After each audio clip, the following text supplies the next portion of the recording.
Buenos días. Hoy es martes 11 de enero y vamos a avanzar un poco con el último capítulo de este curso que trata sobre vibración de vigas. Entonces ustedes van a ver que es todo un ambiente diferente.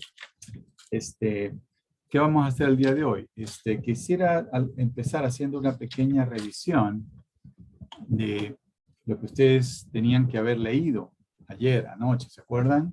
Habíamos acordado que vamos a trabajar con esta forma un poquito diferente, en la cual ustedes se comprometen a revisar el material antes de clase. Ojalá que hayan tenido tiempo de contestar, de revisar eso. Luego quisiera revisar en detalle aquí todo ese proceso. Y vamos a deducir una ecuación diferencial un poquito diferente de las que hemos trabajado en los capítulos anteriores. Entonces vamos a tener que hacer uso de nuestra memoria para resolverla. El método ustedes ya lo van a recordar, lo han utilizado en el curso de ecuaciones diferenciales, pero hay que recordarlo nada más, ¿no? Eso. Probablemente empecemos a resolver el proceso, el problema, hasta ahí vamos a llegar. Y la siguiente sesión, el día viernes, completaremos completamente el proceso para algunos casos muy específicos. Ya van a ver qué significa eso. La idea es que seamos capaces de resolver problemas de vibración libre de vigas prismáticas específicamente, ¿no? Pero no hay mucho lío, podríamos avanzar a otro tipo de vigas con sección variable sin mucho lío. Y fíjense bien, vibración libre, no vamos a trabajar con vibración forzada, solamente tenemos 4 sesiones para ello, no hay tiempo, pero en fin, puede ser una buena introducción si alguna vez quieren ustedes tomar ese tipo de cursos. Además del método de separación de variables, en este curso también vamos a trabajar en forma numérica, con diferencias finitas. Y lo único que estoy haciendo es aprovechar lo que ustedes ya trabajaron. Es decir, en el curso de análisis numérico ustedes estudiaron diferencias finitas. Entonces lo que estamos haciendo simplemente es aprovechar eso, aplicar eso al caso de vibración de vigas. Entonces vamos a hacer todo eso y lo vamos a aplicar al caso de el experimento que desafortunadamente no pudieron hacer ustedes en detalle, ¿no? Sobre vibración forzada de viga, de una viga. La vamos a modelar como si fuera empotrada en el lado derecho. Bueno, eso es lo que tenemos para el día de hoy. Entonces, por favor, para empezar, vamos a hacer lo siguiente. Quisiera, por favor, que ustedes completen esta corta evaluación, esa corta encuesta que tienen frente a ustedes. Entonces, por favor, todo el mundo.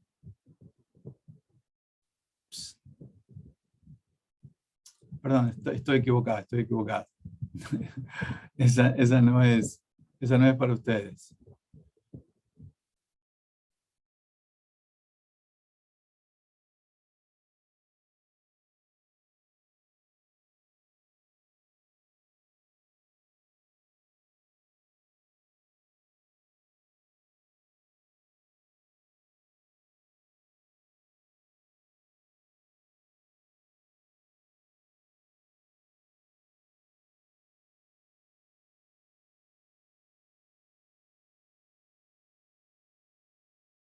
Sí, tengo algún problema con esto.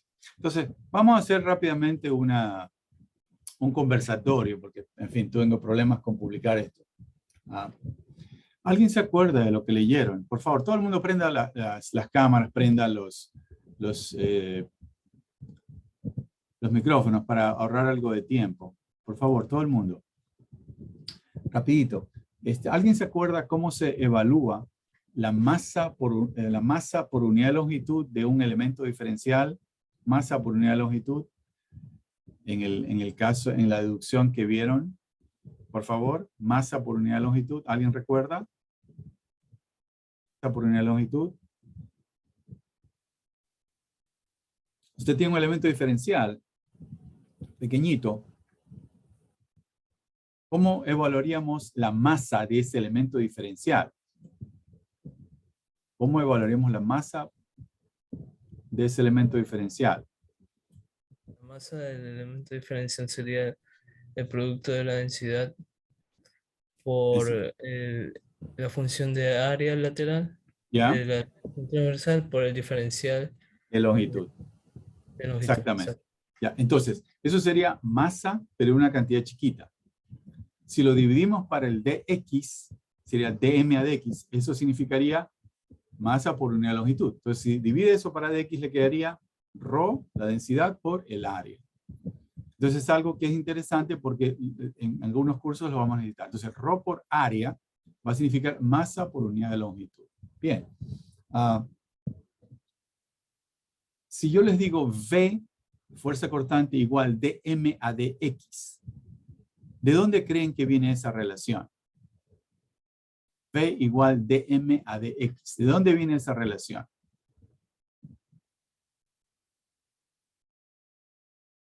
V igual dm a dx.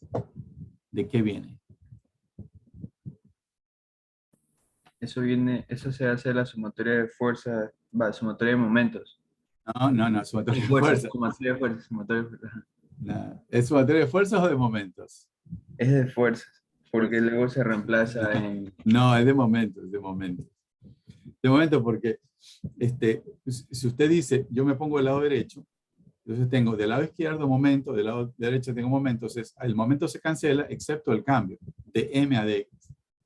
Entonces, si estoy en el lado derecho, la fuerza cortante no tiene brazos. Para el otro lado, sí. Sí, es de momentos. Es el igualado a cero. Exactamente, exactamente. ¿Y por qué es igual a cero? ¿Recuerda eso? Es por la hipótesis de la asunción de Euler-Bernoulli. Pero, ¿cuál es esa asunción? ¿Se acuerdan? Que no hay rotación. La rotación es despreciable. O sea, son dos cosas, ya vamos a comentar. No solamente el hecho de que la rotación es pequeñita, sino que eso exactamente debería decir sumatoria de momentos igual inercia por aceleración angular. Entonces, la aceleración angular, como la rotación es pequeña. O sea, la inclinación es pequeña. Entonces, la razón de cambio de ese ángulo va a ser pequeño también. Pero además la inercia es pequeña. Y eso es porque normalmente trabajamos con vigas relativamente poco altas, es decir, bajitas. En el caso del barco, ya van a ver en algún momento, el puntal del barco no es tan despreciable comparado con la eslora. Entonces, cuando quieran analizar eso para el caso del barco, entonces la influencia, ustedes van a ver que hay ciertas relaciones para aplicar una especie de corrección, ¿no? En el caso de las vigas que son relativamente altas. En nuestro caso, no. Por ejemplo, en el caso de la viga que vamos a analizar en el laboratorio, ¿sí? Es básicamente una platina. Entonces, el espesor es la altura, que es bien pequeña. Entonces, obviamente que se justifica esa asunción.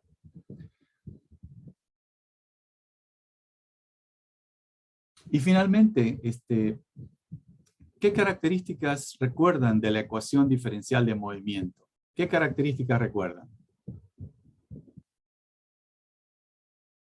¿Alguien recuerda la ecuación diferencial de movimiento?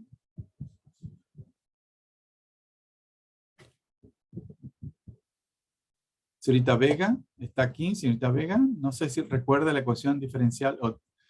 Si no tuvieron oportunidad de revisar, no hay problema. Es decir, nos cuesta entrar en este sistema diferente, pero a la larga vamos a caminar en esa dirección.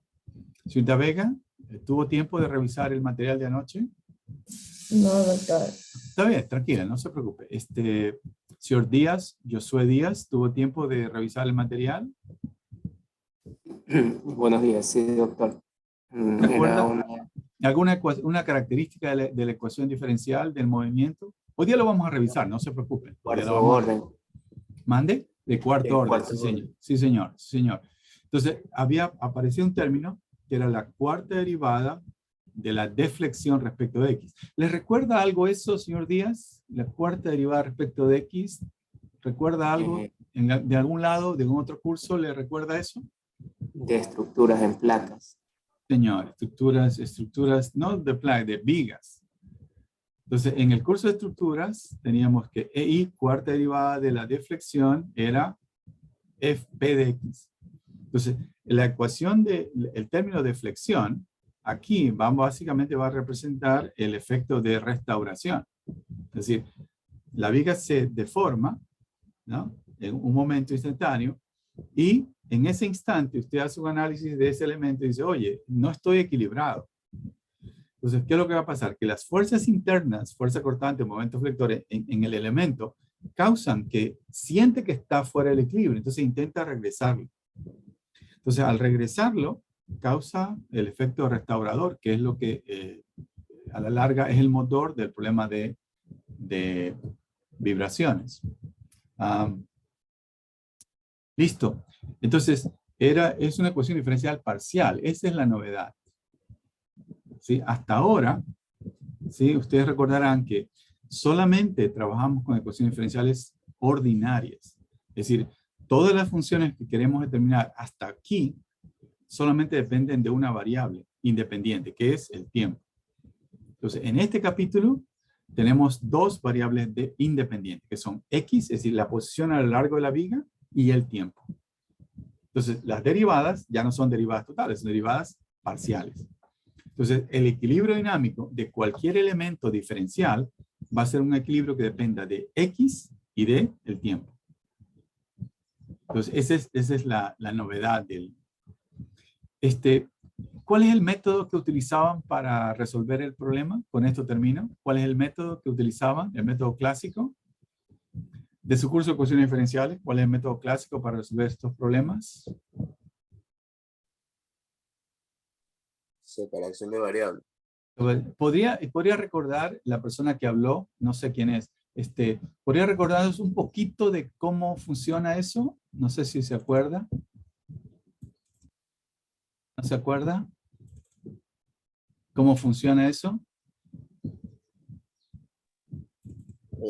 O sea, como depende de X y de T, ¿Sí? se la Sigue. reemplaza. Se reemplazaba. Sí, se reemplazaba, pero ahí o sea, no recuerdo. Recuerda, ya. Ok. Al menos ese es el principio, ¿no? Es decir, vamos a asumir que la función que depende de las dos variables, X de tiempo, la vamos a asumir como que la podemos expresar como el producto de dos términos. El uno que solo depende de X y el otro que solo depende del tiempo. Entonces, cuando usted deriva la función W respecto de X, entonces, ¿qué es lo que va a resultar? Que esa derivación respecto de X solamente afecta el término de X. El término de tiempo no. Y viceversa. Entonces, eso produce a la larga un método que nos conduce a poder resolver este tipo de problemas. ¿Ok? Entonces, vamos a... No sé si hay alguna pregunta, alguna inquietud. Si no, pues vamos a empezar. Entonces...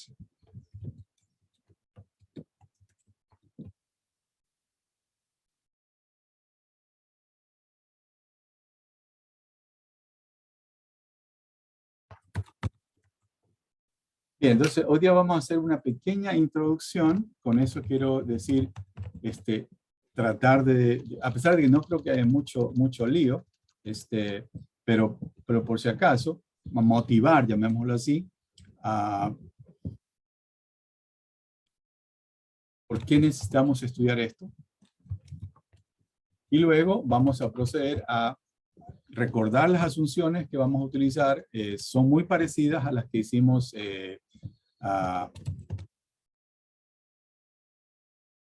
en el curso de estructuras.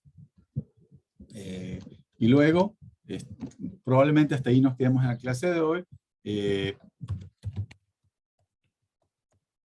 la siguiente clase avanzaremos con el proceso de cálculo. Entonces, y en forma similar al capítulo 3, vamos a calcular frecuencias neutrales y por cada frecuencia neutral le vamos a asociar un modo de vibración. Listo. Entonces, si puedo mirar aquí. Ahí estoy.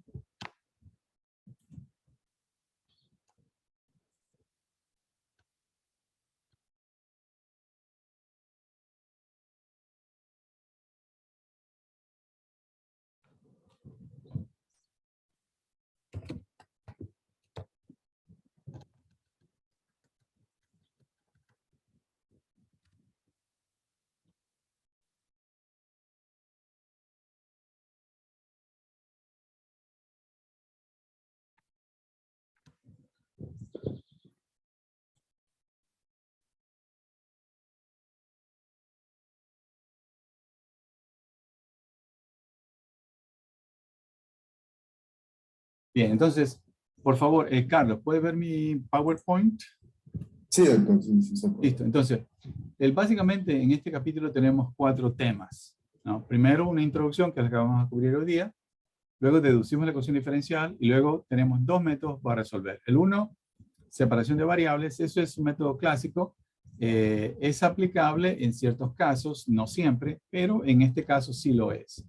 Y luego, finalmente, trabajamos con diferencias finitas y ustedes van a ver que es bastante aplicable en diferentes casos, ¿no?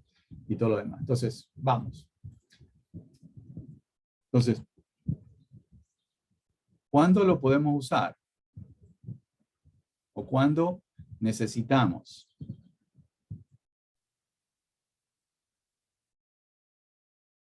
Analizar vibración de Wigner. Pues ni hablar, ustedes lo pueden imaginar. Entonces, por ejemplo, si yo tengo un sistema propulsor, si tengo un motor, vamos a ponerle aquí el cárter, aquí está el reductor, y aquí sale una viga, una brida.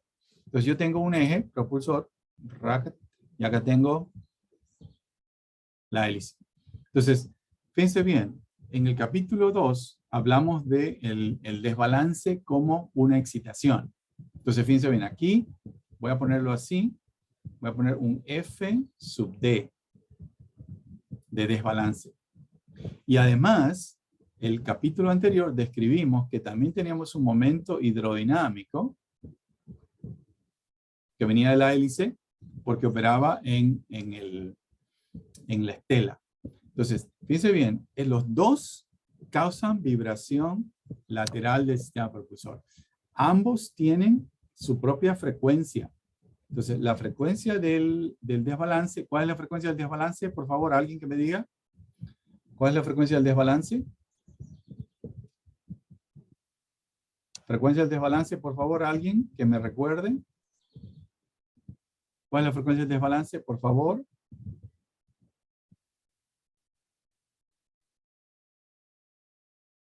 Señor Alarcón, ¿cuál es la frecuencia? Usted tiene un desbalance. Esta es una fuerza vibratoria, es decir, va hacia arriba, hacia abajo, positivo o negativo. ¿Cuál es la frecuencia de esa función? ¿Qué necesita saber para poder decirme cuál es la frecuencia de esa función? No sabría, doctor. Sabría. ¿Alguien que se acuerde? Esto está girando con una cierta velocidad de rotación NP de propulsor. Entonces recuerden, ¿no? La fuerza de desbalance depende de la velocidad de rotación directamente. En cambio, el momento hidrodinámico generado por la hélice, ¿cómo se relaciona con la velocidad de rotación? Entonces, ¿cuál es la frecuencia de este momento de acá? ¿Cuál es la frecuencia del momento hidrodinámico generado por la hélice? Señor Delgado, ¿recuerda? No recuerdo. No recuerda. ¿Alguien se acuerda? ¿Se acuerdan que hablamos del blade rate? ¿Qué es igual al blade rate? ¿Alguien? Las revoluciones de la hélice por el número de palas. Exactamente. Entonces, estas acciones dependen de esta frecuencia. O sea, esta es la frecuencia de esta acción hidrodinámica.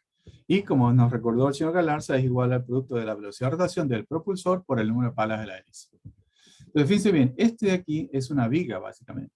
Entonces, por ejemplo, si yo tengo un sistema propulsor como este, aquí tengo el mamparo, entonces aquí es posible que yo incluya un soporte que sería el prensa-estopa. Entonces, esto aquí está, como dice, está fijo. Aquí atrás probablemente también tengamos otro punto fijo. Entonces, fíjense bien, tengo una viga con dos puntos fijos y una excitación. Entonces, cambiamos de color. Entonces, probablemente esto de aquí obviamente que no se va a mover porque está el reductor. Entonces, esto probablemente va a vibrar poco menos que así y así. Es una vibración. ¿Quién más? Entonces, además de eso, por ejemplo, un caso súper interesante ocurre en el casco de un barco. Entonces tengo el casco de un barco. Entonces usted dice, oye, la eslora del barco es mucho mayor que la manga o el puntal. Entonces esto se puede pensar como si fuera una viga. Entonces, ¿qué es lo que va a pasar? Pues ni hablar, aquí tenemos la excitación hidrodinámica, ¿sí? El propulsor, ¿sí? Genera un campo de presiones alrededor de cada palo. Entonces, ese campo de presiones también actúa sobre el casco. Entonces, puede generar una vibración, una excitación, actuando sobre el casco. Entonces, esta acción sobre el casco tiene también esta frecuencia, el blade rate. Entonces, puede causar vibración de este tipo. Bueno, déjeme cambiar de color. Puede causar vibración así, ¿sí? A que lo haga vibrar como una viga. Sí. Entonces, si es que se da que la frecuencia con que genera esta, que es la blade rate, el propulsor sobre el casco, se acerca a esta frecuencia natural, vamos a tener una resonancia. Y ni hablar, es un problema bien molestoso, porque todo el mundo va a estar terriblemente, ¿no?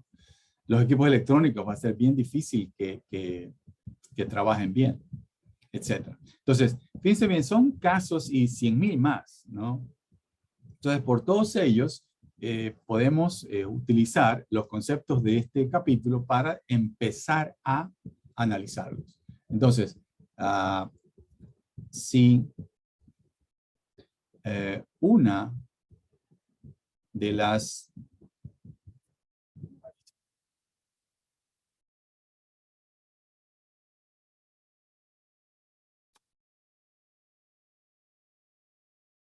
déjeme borrar esto porque realmente no.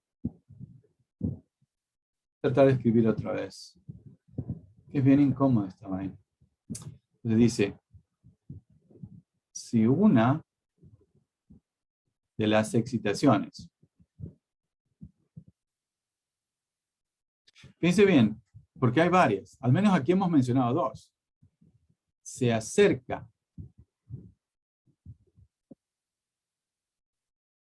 a una frecuencia natural. ¿Qué pasa? Tendremos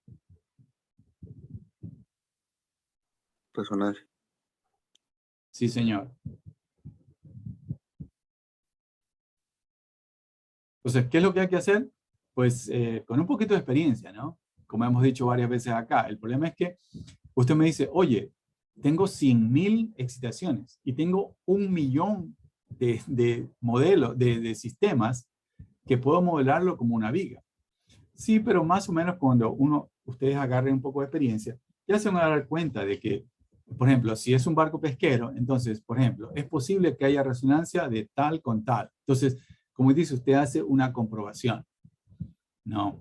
Si son barcos muy pequeños, normalmente las frecuencias naturales del casco son muy altas. Entonces, esperar una resonancia con el casco realmente es perder tiempo, ¿no?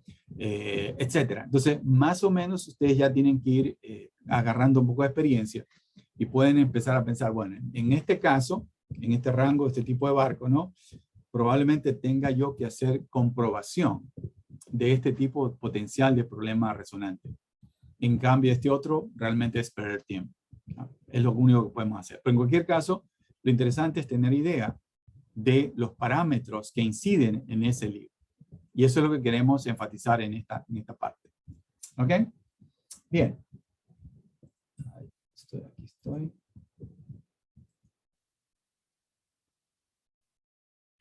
Ahora,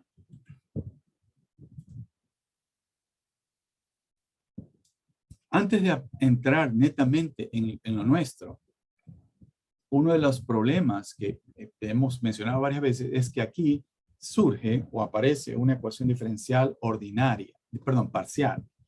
Entonces nos preguntamos por qué. Entonces, el problema es que el sistema que estamos analizando tiene distribuida de manera continua la masa y las propiedades de rigidez. Entonces, una viga tiene propiedades continuas, lo voy a poner con mayúscula, de inercia y elasticidad. Fíjense bien, en el capítulo 2, a la viga la modelamos de manera simplificada como si fuera un resorte. Y dijimos, la influencia de la masa la vamos a concentrar en el extremo y ya está. Pero eso dijimos que era un análisis simplificado. Lo que vamos a hacer aquí es un poquito más cercano a la realidad. Entonces, ¿qué significa esto? Entonces, lo que hacemos es, pensamos, ¿no? Vamos a pensar que la masa está distribuida de manera continua. Es como si, por un momento, dijéramos, mantengamos en stand-by la teoría atómica. Y vamos a pensar de que la masa del sistema, nuestra viga, está de manera continua distribuida en ella. Es decir, no es que tengo átomo y entre ellos un espacio intraatómico, no. Simplemente asumamos que está de manera distribuida, continuamente distribuida la inercia y también las propiedades mecánicas. ¿Sí? Entonces, ¿qué significa eso? ¿Qué significa? Que si yo tengo la viga, ¿sí? Esto es dirección X, entonces yo puedo tomar aquí un pedacito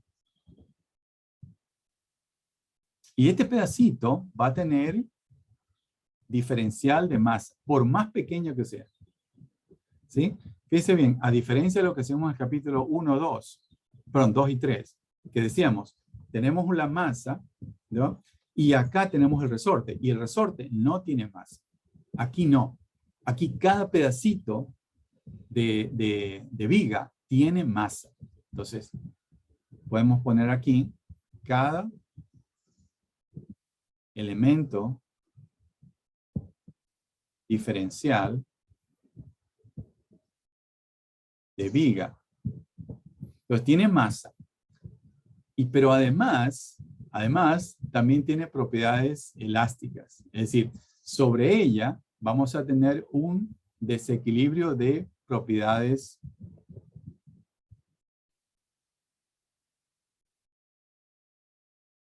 elásticas. Entonces, ¿qué es lo que va a pasar? Pues simplemente que en un momento que estamos fuera de la posición de equilibrio estático, las fuerzas internas, fuerza cortante y momento flector, van a sentir que ellas no están equilibradas. Entonces, ¿qué es lo que van a hacer? Van a tratar de regresarlo a la posición de equilibrio estático.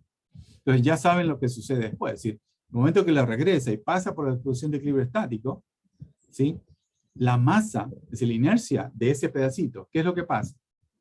Pues que quiere seguir con velocidad, no quiere cambiar de velocidad. Entonces, lo que va a pasar es que la viga va a ir para el otro lado. Pero está en el otro lado, entonces las fuerzas internas van a estar desequilibradas y van a tratar de regresarlo. Y a la larga vamos a tener vibración. Pero lo importante, como decimos aquí, es de que cada elemento diferencial tiene masa y tiene propiedades elásticas. Entonces, quiere regresar a la posición de equilibrio estático. Entonces,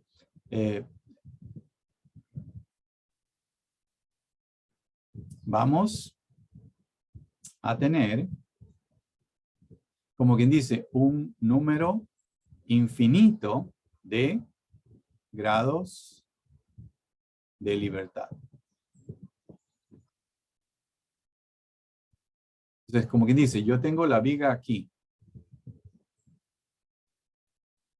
¿Sí? Entonces yo digo, este pedacito de aquí, este pedacito de acá, etc. Entonces, este pedacito de aquí se mueve una cantidad, vamos a llamarlo V sub I.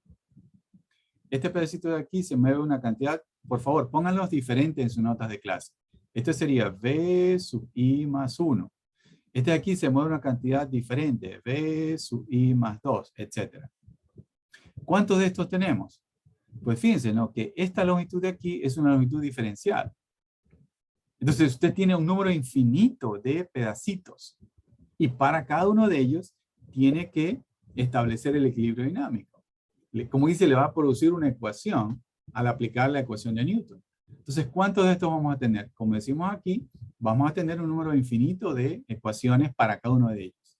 Entonces, en lugar de tener ese tremendo número de ecuaciones diferenciales ordinarias, vamos a tener una ecuación diferencial parcial. Entonces, como quien dice, para cada elementito lo identificamos ya no con un subíndice i, sino con la posición x. Entonces vamos a decir, el elementito sub i, ya, ese está en la posición x sub i, etc.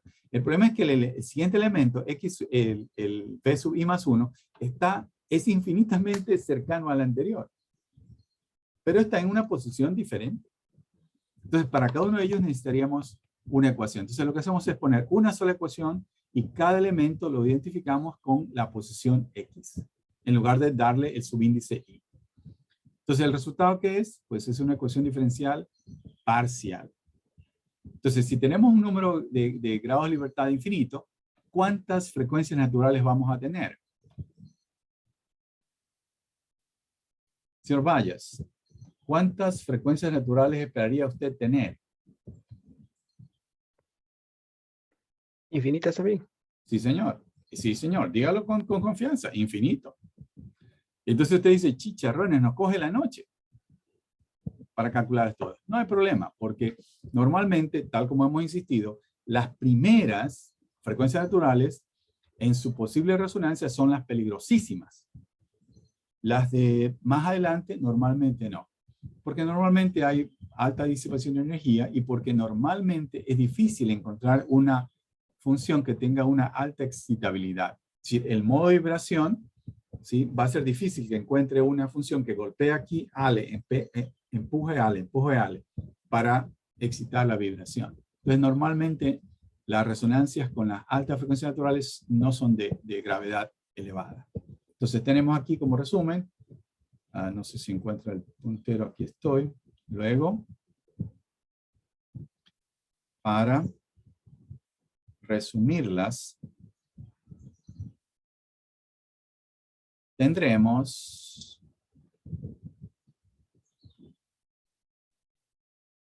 ecuación diferencial parcial,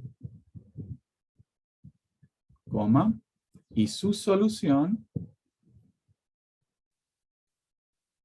en oscilación libre, que es la que estamos manejando aquí en este capítulo, nos producirá infinito número de frecuencias naturales, como dijo el señor, ¿quién era? Bueno, el que sea. Y por cada frecuencia natural vamos a tener un modo de vibración.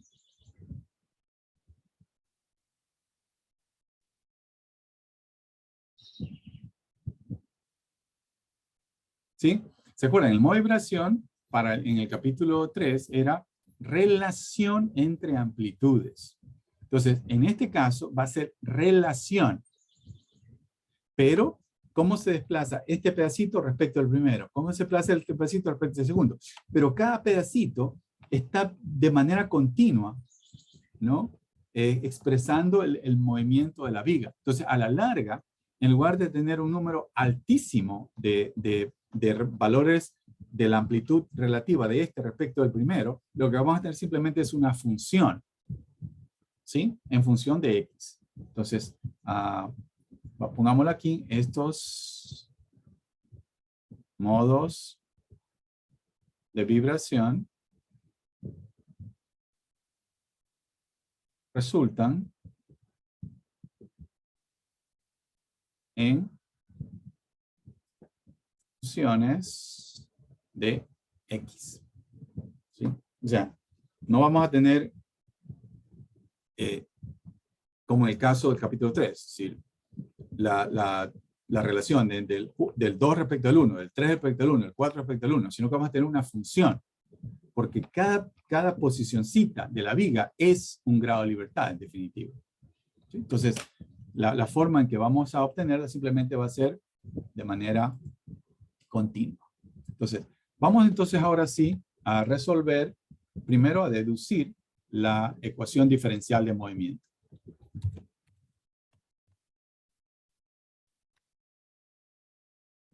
Primero la deducimos y obviamente luego la resolvemos.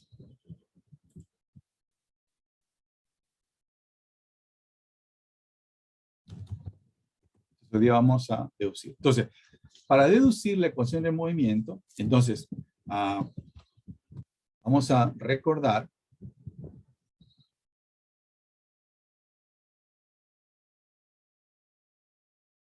algunas asunciones del curso de mecánica de sólidos. Entonces, primero, vamos a asumir que las deformaciones son pequeñas. Entonces, si yo vibro verticalmente, ¿sí? ¿Sí? Yo hago esto, entonces el movimiento de la punta, ¿sí? Va a ser despreciable. Es decir, si este movimiento fuera brutalmente grande, entonces yo digo, oye, la punta se mueve axialmente. Entonces yo tendría que ver qué fuerza estoy aplicando en dirección X. Entonces acoplo la vibración lateral con la vibración axial. No. Nosotros asumimos que la vibración es pequeñita, entonces el movimiento de aquí es, en dirección axial es despreciable. ¿Ok? Entonces, primero, las deformaciones son pequeñas. Segundo, el material es linealmente elástico. Entonces, como vamos a trabajar con un solo elemento del tensor de esfuerzo, entonces vamos a decir simplemente sigma X igual a E por epsilon X y nada más. ¿Qué más? Como estamos hablando de flexión, ¿qué creen que vamos a hacer? ¿Qué creen que vamos a asumir? ¿Alguien? Si estamos hablando de flexión de vigas, ¿qué asunción seguro vamos a hacer? ¿Alguien? Hipótesis cinemática. Exactamente, la hipótesis cinemática. Entonces, vamos a decir que la deformación unitaria va a ser proporcional a la distancia vertical medida desde el eje neutro. Y finalmente, en este caso, para la ecuación diferencial. Luego, cuando hablemos de la última parte de esta clase, de este capítulo, hablaremos de el método de diferencia finita. En ese caso, ustedes pueden tomar variación, pero por ahora, la ecuación que vamos a deducir va a ser una ecuación que tiene la sección transversal uniforme. Entonces, vamos a trabajar con vigas prismáticas. Entonces, vamos a ver que las propiedades seccionales van a ser constantes. ¿Ok? Bien, antes de irnos al receso, recordemos la convención de signos. Entonces, si tenemos un elemento diferencial, por favor, todavía no estoy aplicando equilibrio. Lo único que quiero es recordar convención de signo. Entonces, por favor, En el lado derecho teníamos fuerza cortante y un momento flector. En el lado izquierdo, en la cara izquierda también. Entonces, esta es una cara positiva. Esta es una cara negativa. Entonces, cuando regresemos, vamos a empezar por recordar cuál era la convención de signos que habíamos utilizado en los cursos anteriores, y esa es la que vamos a mantener aquí. ¿Ok? Entonces, 5 minutos de receso y seguimos con esta deducción.